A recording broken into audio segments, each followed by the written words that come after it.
كل ده ببلاش من شي ان لو كتبتي الكود اللي هقولك عليه. حاجات كتير ما تعرفيهاش على شي ان، ومن اهمهم الكاتل ده لانه بيسخن درجة حرارة اللي انت عايزاها من اول 60 70 80 90 وكمان درجة حرارة 100. تقدري تسخني فيه المية بالطريقة اللي تحبيها، حتى كمان درجة حرارة 60 تنفع قوي للببرونات بتاعة الاطفال بدل ما نسخن من بره. شي ان بيديكي كود ب 60 يورو، لو كتبتيه في البحث بتاع شي ان الكود اللي انا كاتباهولك يديكي 60 يورو، تدفعي في الاخر بس 20 يورو. انت يعتبر هتجيبي حاجات كتير قوي ببلاش، حتى كمان الاسدالات، وانا هوريكم كل الحاجات اللي جبتها.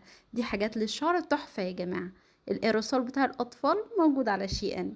هنقول جهاز السكر برضو موجود. خلي بالك ان فاضل 8 ايام بالظبط والكود الخصم يخلص. تفتكري بقى انتي في ال 8 ايام دول هتجيبي كمية حاجات كتير قوي. البرفانات الاوريجينالي موجودة على شي ان يا جماعة، وكمان عليها الباركود بتاعها، لو عملتيه هيطلع لك ان دي اصلية 100%. ناس كتير بتقول ان لما بيكتبوا الكود في البحث بتاع شي ان مش بيظهر لهم. لو ما ظهر لكيش اكتبي لي كلمة لينك في الكومنتات وانا هبعت لك اللينك اللي تدخلي بيه على طول من غير ما تدوخي. الملايات يا جماعة تحفة على شي ان، حلوة قوي وتختاري منها حاجات كتير والقماشة بتاعتها تحفة. قربتي تولدي بقى فلازم تجيبي حاجات الاطفال من شي ان. لا وكمان الببرونات موجودة عندهم وكل مستلزمات الاطفال. ناس كتير بتدور على شفاط الحليب وده موجود على شي ان. على فكرة شي ان موجود عليه من الابرة للصاروخ حرفيا. لا وكمان ممكن تجيبي لبس الاطفال وتجيبي كل الحاجات بتاعتهم، وكمان لبس الولادة والبيجامات مش هننساها. انا مصورتها لكوش بس هصورها لكم في يوم من الايام. اوعوا تكونوا ناسيني، انا فاطمة علام ودي صفحة كل يوم في ميلانو. لايك وفولو واعملوا لي لايك بسرعة، انا عايزة الفيديو ده يوصل ل1000 لايك. دي الحاجة فعلا اللي بتدعمني واحب اشوف ان انتوا بتدعموني. لسه بتفكري والكود قرب يخلص؟ اكتبي لي كلمة لينك بسرعة عشان ابعت لك اللينك اللي تدخلي بيه.